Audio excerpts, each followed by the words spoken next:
Hello ನಮಸ್ತೆ ಎಲ್ರಿಗೂ ವಿಜಯಾಸ್ world YouTube ಚಾನಲ್ಗೆ ತಮ್ಮೆಲ್ಲರಿಗೂ ಸ್ವಾಗತ.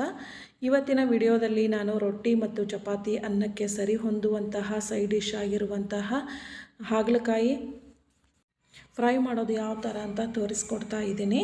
ಹಾಗಲಕಾಯಿ ಕಹಿ ಅನ್ನೋರು ಈ ರೀತಿ ಒಂದು ಫ್ರೈ ಮಾಡಿಕೊಂಡು ತಿಂದರೆ ನಿಮಗೆ ಸ್ವಲ್ಪನೂ ಕಹಿ ಅನಿಸಲ್ಲ, ಅಷ್ಟು ಸಖತ್ತಾಗಿ ಟೇಸ್ಟಿ ಇರುತ್ತೆ. ಒಂದು ಸರಿ ಮಾಡಿ ನೋಡಿ.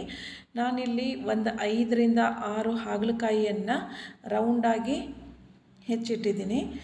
ತೆಳ್ಳಗೆ ರೌಂಡಾಗಿ ಹೆಚ್ಚಿಡಬೇಕು. ಈಗ ಸ್ಟವ್ ಹಚ್ಚಿ ಸ್ಟವ್ ಮೇಲೆ ಬಾಣಲಿಯನ್ನು ಇಟ್ಟು ಬಾಣಲೆ ಕಾದ್ಮೇಲೆ ಹಾಗಲಕಾಯಿ ಪೀಸ್ಗಳನ್ನು ಬಾಣಲೆಗೆ ಹಾಕ್ತಾ ಇದ್ದೀನಿ.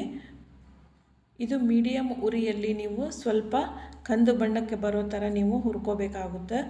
ಇದು ಶುಗರ್ ಇರೋರು ಅಷ್ಟೇ ಅಲ್ಲ, ಯಾರು ತಿಂದ್ರೂ ಇದು ಕಹಿ ಅನಿಸಲ್ಲ, ಅಷ್ಟು ಚೆನ್ನಾಗಿ ಬರುತ್ತೆ.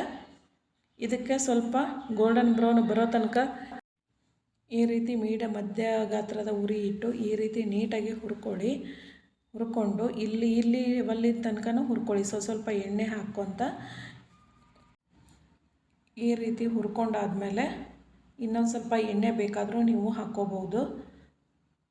ನೋಡಿ, ಫೈನಲಾಗಿ ಈ ಥರ ಆದಮೇಲೆ ಸ್ವಲ್ಪ ಉಪ್ಪು, ಸ್ವಲ್ಪ ಖಾರದ ಪುಡಿ ಸ್ವಲ್ಪ ಜಾಸ್ತಿನೇ ಹಾಕ್ಕೊಳ್ಳಿ.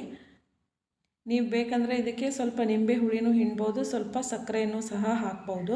ಇಷ್ಟಾದರೆ ನಿಮಗೆ ಹಾಗಲಕಾಯಿ ಫ್ರೈ ರೆಡಿ ಆದಾಗೇ. ಇದು ಒಂದು ಸಾರಿ ಮಾಡಿ ನೋಡಿ, ತಿನ್ನೋದಕ್ಕಂತೂ ತುಂಬ ಟೇಸ್ಟಾಗಿರುತ್ತೆ, ರುಚಿಕರವಾಗಿರುತ್ತೆ, ಒಂದು ಸ್ವಾದಿಷ್ಟವಾಗಿರುತ್ತೆ. ಮತ್ತೆ ಮತ್ತೆ ಮಾಡ್ಕೋತೀರ ಆ ರೀತಿಯಾದಂತಹ ಒಂದು ರೆಸಿಪಿ ಇದು.